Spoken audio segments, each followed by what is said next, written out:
कभी सोचा आपने कि आधुनिक विज्ञान ने कैंसर का इलाज क्यों नहीं ढूंढा? आप हैरान होंगे कि आधुनिकता के दुष्चक्र में फंसकर इसके सहज सरल भारतीय पद्धति के इलाज को भी सामने ही नहीं आने देना चाहता।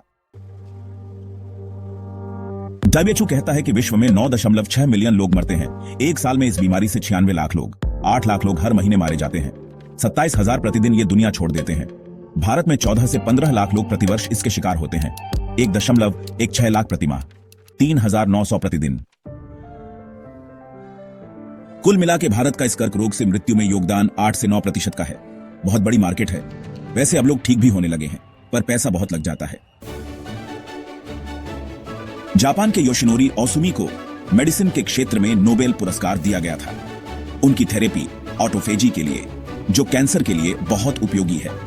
वैसे तो ऑटोफेगी बहुत पुरानी थेरेपी है, मगर इन्होंने सिद्ध किया होगा, तभी तो नोबेल प्राइज इनको मिल गया। जबकि यह ज्ञान भारतीयों का था, उपवास भारतीय ऋषि मुनियों का ज्ञान। ऑटोफेगी का मतलब होता है, ओंटो मतलब स्वयं को, फैगी मतलब खाना, स्वयं को खाना या स्वयं को खा जाना। इस ऑटोफेगी में ज्यादा कुछ नहीं करना है, केवल उपवास करना है। योशिनोरी ओसुमी ने 72 घंटे का उपवास बताया था, मतलब 3 दिन। केवल पानी पीना है, खाना भी कुछ नहीं। तो योशिनोरी ओसुमी की बहुत सी बीमारियों के आने से पहले का इलाज है, लेकिन दवाई मार्केट भी बहुत बड़ा है, इसलिए इसके बारे में कम ही बात होती है। फिर विवाद जोड़ा गया कि यह तो भारत में हजारों साल से होता आया है। साप्ताहिक उपवास सोमवार, मंगलवार, बृहस्पतिवार, शुक्रवार, रविवार, पाक्षिक, एकादशी, चतुर्दशी, पूर्णिमा, अमावस्या, मासिक, विशेष पर्व, नवरात्रि, तीज, छठ इत्यादि का व्रत यही तो है। कैंसर के सेल सबके शरीर में होते हैं। फिर जब ये किसी कारणवश अनियंत्रित हो जाते हैं तो बीमारी का रूप ले लेते हैं।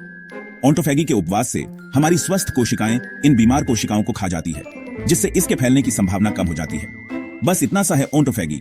इतनी सी बात के लिए नोबेल मिल गया। मिलती थी जिसमें आप उपवास करो, शरीर का विषहरण करो और स्वस्थ रहो।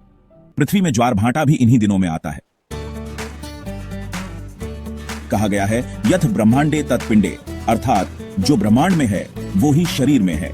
अब पृथ्वी के जल में ज्वार भाटा आता है तो शरीर के जल में भी आता है, इसलिए इन 3 दिनों में उपवास करने की बात कही गई है। 3 दिन मतलब 72 घंटे ऑटोफेगी। चलिए छोड़िए, आप भी 24, 36 और 72 घंटे का उपवास करें, साल में 1-2 बार। फिर अमेरिका, लंदन तो क्या, पड़ोस के डॉक्टर के पास जाने की भी जरूरत नहीं पड़ेगी। ध्यान रहे, यदि 72 घंटे का नहीं कर सकते तो 15 घंटे से शुरुआत करें। केवल पानी लें, अन्न नहीं। इस भूलोक में हम केवल यात्री हैं, थोड़ी देर विश्राम करने के लिए यहां रुके हैं। यात्रा बहुत लंबी है। यह भूलोक केवल एक धर्मशाला है, मंजिल नहीं। भोजन ही सभी बीमारियों की जड़ है और भोजन ही समस्त बीमारियों की दवा।